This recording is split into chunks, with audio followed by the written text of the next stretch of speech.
Hello, welcome to OMCPD. Today we're going to be looking at using mini whiteboards to get whole class feedback. So when we're using mini whiteboards, the rationale behind using them is that we are using them to get whole class feedback. So traditionally in your lessons you might frequently use a technique called cold calling, where you call on a student to assess their understanding of the content you are learning. But the benefit of mini whiteboards is that you can get a response from the whole class, which can then be used in your responsive teaching to check for your understanding and address any misconceptions or gaps in knowledge. They're also really useful at hinge points in the lesson, so when we're moving our learning forward to make sure that students' knowledge is secure before moving on. So, first of all, every student needs a mini whiteboard, so it's really important that every single student, not in pairs or not in groups, has a mini whiteboard. And the easy way to remember or to make sure that that happens is to make sure that your classroom is well resourced. Nice way of doing that is just having packs out on the table, so that when you get to a hinge point in the lesson or you want to check the student's understanding, you can very quickly get students to grab a whiteboard pen and grab a whiteboard. The next thing, so some thinking time needs to be built in. So this goes into your routine in terms of setting an aim for the whiteboard activity, but also building in enough time for students to think about their answer and then note it down on the whiteboard.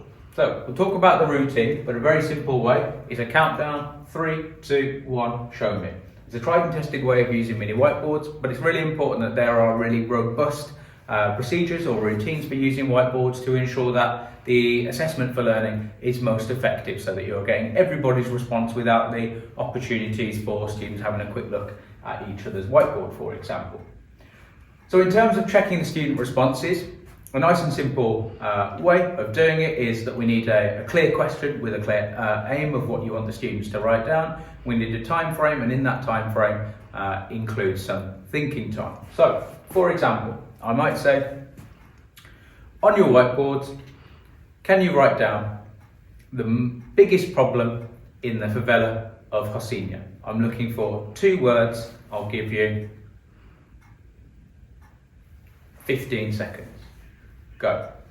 So I gave the students a question with a clear aim. So I'm looking for a 2-word answer, a piece of knowledge that the students have already learned about. I gave them the time frame, 15 seconds, which includes probably about 5 seconds of thinking time and 10 seconds to write down their answers. I'd then say 3, 2, 1, show me. I then might ask students about their answers, and that includes part of the follow-up. So if everybody in the room has got the answer correct, then I would congratulate the class. Well done, 100% of the class have got this right. We're going to look a little bit more about drug trafficking in that particular favela. But if I notice that the student responses aren't what I expect, then I need to address that need there and then. So I might say, okay, 50% of the class got the answer right, that it was drug trafficking, but other people said that it was the police force in Rocinha. So I might ask, why might some people think that drug trafficking is the correct answer, and why might some people think that the police force is the correct answer? And then we might explore that with some probing questioning to provide students with some verbal feedback for their answers. So that follow-up can come in many forms. It can be verbal, it can be written, it could be you going back and reteaching, but the point is that the mini whiteboards have enabled you to gauge the level of understanding of the class and use your responsive teaching to address their needs. That's mini whiteboard.